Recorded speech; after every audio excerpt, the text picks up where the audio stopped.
হাসিনাসহ পরিবারের ৬ জনের নথির খোঁজে দুদকের অভিযান সাবেক প্রধানমন্ত্রী শেখ হাসিনা সহ পরিবারের ৬ সদস্যের নামে বরাদ্দকৃত ৬টি প্লটের নথির সন্ধানে রাজধানী উন্নয়ন কর্তৃপক্ষ সদর দপ্তরে অভিযান চালিয়েছে দুর্নীতি দমন কমিশনের এনফোর্সমেন্ট টিম।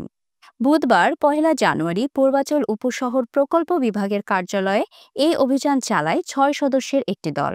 অভিযানের সময় পূর্বাচল প্রকল্পে শেখ হাসিনা সহ পরিবারের ৬ জনের নামে ১০ কাঠা করে মোট ৬টি প্লট বরাদ্দের বিষয়টি খতিয়ে দেখা হয়। দুদকের অনুসন্ধানে জানা যায়, শেখ হাসিনা প্রধানমন্ত্রী থাকাকালে ১৩ ধারার ক্ষমতা বলে রাজনৈতিক প্রভাব খাটিয়ে নিজের ও পরিবারের ৬ সদস্যের নামে এসব প্লট বরাদ্দ নেন।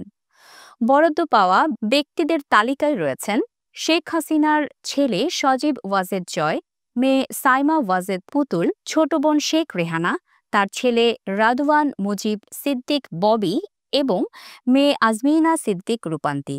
সূত্রমতে এই প্লট বরাদ্দের প্রক্রিয়ায় রাজুকের ঊর্ধ্বতন কর্মকর্তাদের যোগসাজশ ছিল।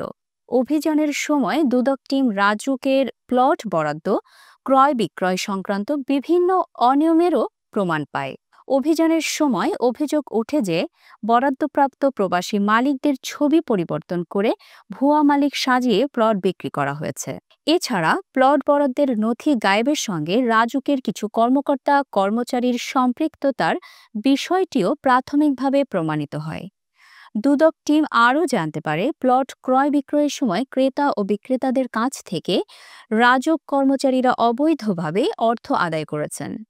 অভিযানের সময় নথির গায়েবের সঙ্গে জড়িত কয়েকজনের বিরুদ্ধে ইতোমধ্যে ব্যবস্থা নেওয়ার বিষয়টিও নিশ্চিত করা হয়। দুদক জানিয়েছে, রাজুক কর্মকর্তাদের কাছ থেকে প্লট বরাদ্দ সংক্রান্ত রেকর্ডপত্র চাওয়া হয়েছে।